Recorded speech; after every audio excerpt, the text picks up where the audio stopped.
હવે વિદ્યાર્થી મિત્રો, આપણે પારિમાણિક સૂત્ર વિશ્લેષણનો આપણે ત્રીજો ઉપયોગ જોઈ ગયા હતા.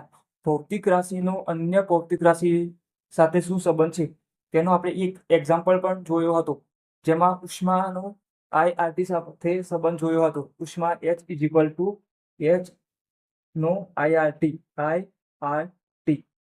એનું આપણે સૂત્ર પણ મળ્યું હતું, H is equal two I²RT. આ સૂત્ર પરથી દાખલા હોય છે. આગળના લેક્ચરમાં અથવા આગળના ધોરણ 12માં પણ તમારે કામ આવશે. હવે તેવું જ ત્રીજા ઉપયોગમાં જેવું દાખલો જોઈ ગયા હતા તેવું જ એક ઉદાહરણ છે. ઉદાહરણ નંબર છે 1.5, જેની રકમ છે એક સાદું લોલક વિચારો, જેમાં ગોળાને એક દોરી સાથે બાંધેલું છે અને તે ગુરુત્વ બળની અસર હેઠળ દોલનો કરે છે. ધારો કે સાદા લોલકના દોલનનો આવર્તકાળ t આપેલું છે. તે તેની લંબાઈ L, ગોળાનું દર m અને ગુરુત્વ પ્રવેગ g પર આધાર રાખે છે. તો પરિમાણની રીતનો ઉપયોગ કરીને આવર્તકાળનું સૂત્ર મેળવવું. આપણે આધાર રાખે છે, તો આવર્તકાળ શેના પર આધાર રાખે છે? આવર્તકાળ એ દોરીની લંબાઈ, ગોળાનું દર અને ગુરુત્વ પ્રવેગ g પર આધાર રાખે છે. તો આપણે t ચલે છે, શું લખીશું? L m g. હવે આના પર આધાર રાખે છે, આપણે આને ઘાત સ્વરૂપે દર્શાવવું પડશે, કારણ અહીંયા MLT પર આપણે ઘાત આવે છે. MLT પર આપણે ઘાત લખીએ m1 L2 t-2. તો અહીંયા પણ એવી રીતે ઘાત આવશે, તો આપણે ઘાત સ્વરૂપે દર્શાવવું પડશે. અહીંયા દરેક આપણે ઘાત ધારી લઈશું. તો t ચલે છે L ની 1 ઘાત, a ઘાત, m ની b ઘાત અને ગુરુત્વ પ્રવેગ g ની c ઘાત. આ થઈ ગયું.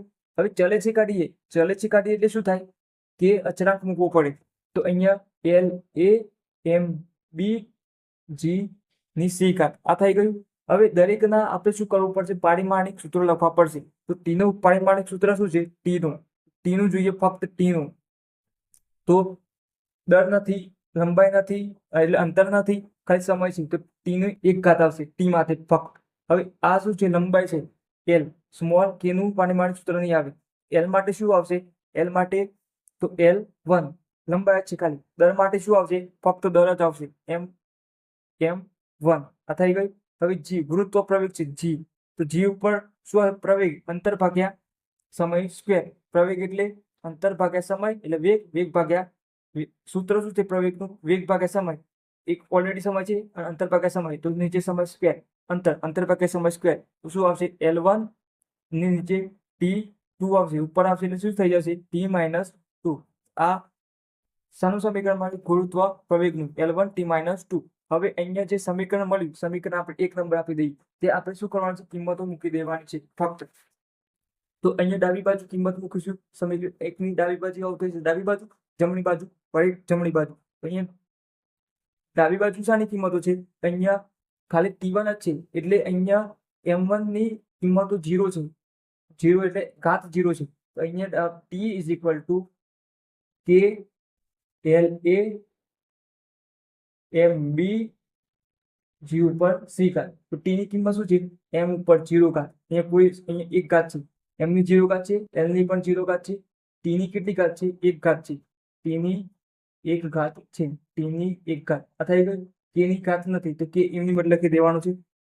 અહીંયા L ની કેટલી ઘાત છે? L1. અહીંયા L1 ના લખો તો પણ ચાલે.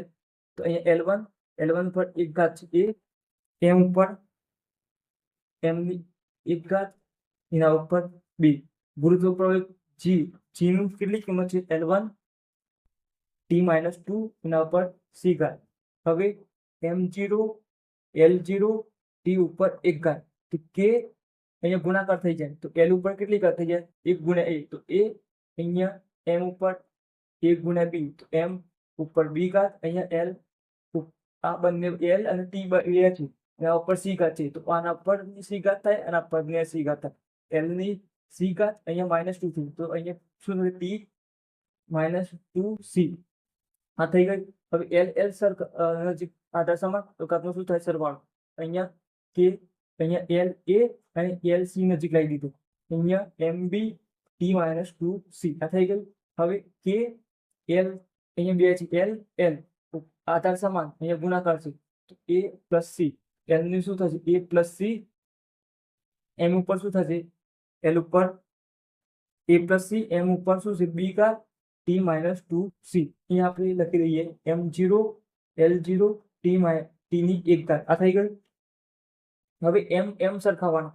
અહીંયા જુઓ એમ અહીંયા પાણીમાંની ડાબી બાજુ અને જમણી બાજુ એટલે એમના પરિમાણ સરખાવતા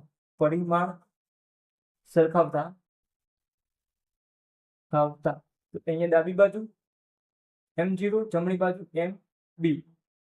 આધાર સમાન તો ઘાત પણ સમાન થાય તો b ની કેટલી છે, b બરાબર 0. આ થઈ ગયું. હવે એમના તો સરખાઈ દીધા. હવે અહીંયા એ પણ શોધવાનું, સી પણ શોધવાનું છે.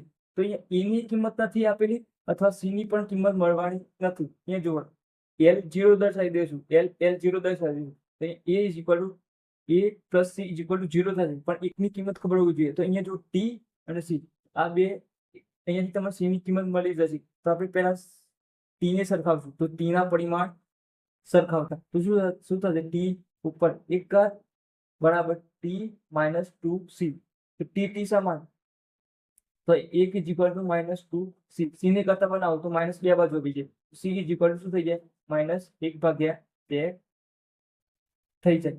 હવે એલ ને સરખાવતા શું થઈ જશે, એલ ના પરિમાણ સરખાવતા તો એલ ના પરિમાણમાં L0 છે. અહીંયા L0 ઇઝ ઇક્વલ ટુ અહીંયા કેટલા છે, એલ ઉપર a plus she is equal two શું થઈ જાય, 0 થઈ જાય. અહીંયા સી ની કિંમત છે a ઇઝ ઇક્વલ ટુ આ પ્લસ છે સી બરાબર ની પેલી બાજુ જાય તો શું થાય, માઇનસ સી થઈ જાય. તો સી ની કિંમત તો આપણને ખબર છે માઇનસ 1/2. અહીંયા સી ની કિંમત થાય છે માઇનસ 1/2. માઇનસ માઇનસ નો ગુણાકાર થાય તો શું થઈ જાય, 1/2 પ્લસ 1/2. આ થઈ જાય. એ ની કિંમતો પણ મળી ગઈ, બી ની પણ મળી ગઈ અને સી ની પણ મળી ગઈ. તો હવે શું કરવાનું છે, ફક્ત આ જે કિંમતો છે એ ક્યાં મૂકવાની છે, સમીકરણ 1 ના અંદર કિંમતો મૂકવાની છે. તો સમીકરણ 1 માં કિંમતો મૂકતા a b c ની કિંમતો સમીકરણ 1 માં મૂકતા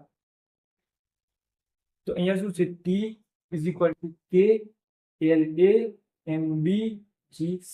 આ થઈ ગયું. તો અહીંયા t is equal two k ની કિંમત ની આવે, l ઉપર કેટલી ઘાત છે, a ની કેટલી ઘાત છે, પ્લસ 1/2 થઈ ગયું. m ઉપર કેટલી ઘાત છે, m ઉપર b ની 0 ઘાત છે. તો કોઈ પણ ની 0 ઘાત એટલે મૂલ્ય 1 આવે. g ઉપર કેટલી ઘાત છે, c છે, c ઘાત. g ની ઉપર c ઘાત તો માઇનસ 1/2. આ થઈ ગયું.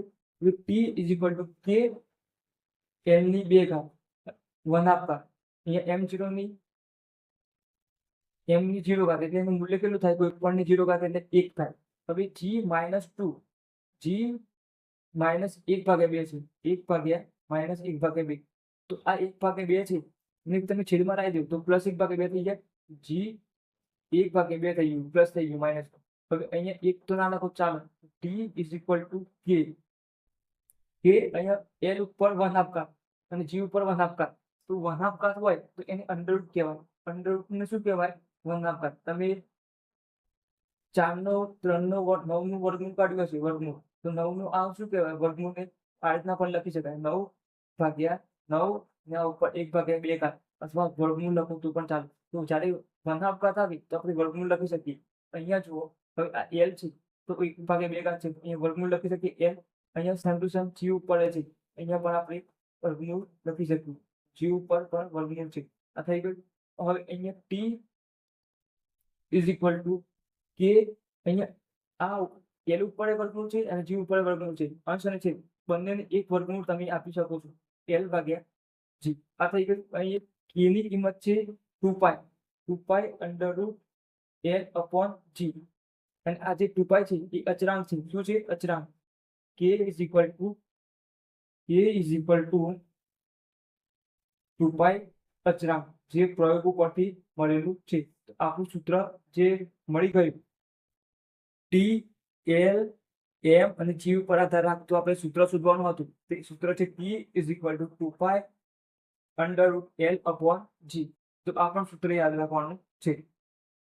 તો અહીંયા આપણું એક્ઝામ્પલ પૂરું થાય છે, જે ત્રીજા નંબરનો ઉપયોગ હતો પારિમાણિક વિશ્લેષણનો ત્રીજા નંબરના ઉપયોગ પરથી આપણે આ એક્ઝામ્પલ ગણેલ છે. અને આગળ પણ એક એક્ઝામ્પલ ગણ્યો હતો જે થિયરીમાં ચાલ્યો છે, જે H વાળું હતું. વિદ્યુત ઉર્જાનું ઉષ્મા ઉર્જામાં રૂપાંતર થતું હતું તે